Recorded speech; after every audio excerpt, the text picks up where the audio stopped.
video on how to do the wax seals using the wick method, only not using the wick method. We're just going to break some of this off and make a nice mess of that stuff. So it still has the wick on the inside of it, but we're going to load this back into our little melting pot here. We're going with red. I have a crow stamp that I want to use. It kind of has that Halloween vibe, and we are getting close to the season. So again, we're going to use our fancy envelope, the fancy envelope, and we've got our wax back to melting. And so we'll let that do its thing for a few minutes, and we will move right on. So this time around, the crow stamp, you got a raven or a crow hanging out on a branch. You got the moon there. Nice little, potentially creepy Halloween stamp. I mean, it's not creepy. I think it's cool, but I think it's the right vibe for fall and for Halloween. For like a Halloween letter, you know, using some of that red ink. Not that the person getting the letter would know, but maybe you write it with a quill pen and make it really feel haunted, where, you know, your ink starts to fade and come back as you refill it. Could be fun. So we might have to do some Halloween letters this year and send those off. The wax is already starting to melt. It's doing pretty good there. I don't know if you can tell, but it's smoking already. You can see that the centers are still solid, so I don't want to pour it yet. That'll just ruin the stamp. But I don't really want to burn the wax too much either. So a few more minutes or a few more seconds, and it should be good to go. Just got to wait for that center chunk to be done. All right. I would say that we are there. We are ready to pour. So we'll blow out our candle, and let's seal up the fancy envelope. So same thing. Make sure that your sides are good. Pour it onto that crease. And again, I don't care. We make it a big, nasty, messy glob of wax. It doesn't matter. I think it looks nice. It looks neat.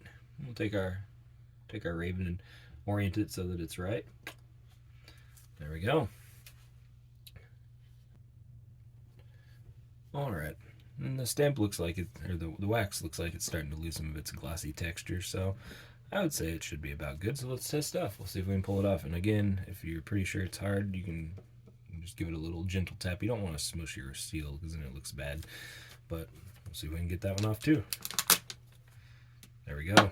I like the way that poured right there. You're missing a piece. It kind of looks like blood. You know, it'd be a nice, gross looking stamp there. And that's, you know, I think that's nice. A stamp like that has a lot of character. You know, it's messy. It's organic. It just looks. It looks old-timey. It doesn't look like you bought something from a machine and just smacked it onto the stamp. Like, it has character, and that's what you're looking for. You want, if you're handwriting a letter and you're using a fancy envelope, you want something that has more character. That says, "This is me. I wrote this." If you take the time to write a letter to somebody, you may as well take the time to make it as creative as you can. It's all you. It's for them. And besides, somebody's going to talk about a wax seal that's a big glob of wax. Let's see. This is a chunk of the wick style wax, and so we'll see if when we take it off, if it's a little more brittle or if it holds up just fine. So it holds perfectly well.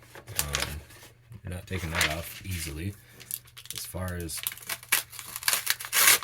peeling it off the letter goes, yeah. It's still a little pliable, but it wasn't as resilient as just the pellet wax, which I don't know if that's a good thing or a bad thing. Either way, it doesn't bother me. But when we've done other pellet stamps, you know, these are a little bit more bendy, and this one breaks. So I've heard, I don't know if it's true or not. I mean, I don't work in a post office, but I've been told that some of these stamps don't do so well in the sorting system in a post office, so I would assume that the more pliable one does, but oh well, I don't know. I guess you could find out when the letter arrives to somebody and all that's left is just that. Well, then I guess maybe it doesn't work out that well. But I still think they're really cool, and I don't I've never heard of any of the letters that I sent off using the wick styles failing. I haven't heard of the post office beating up any of the letters that I sent. I have heard it happen, but I would still trust them to work. I would use any of them. And yeah, that's about all I got there. Thank you guys for watching. Have a good one.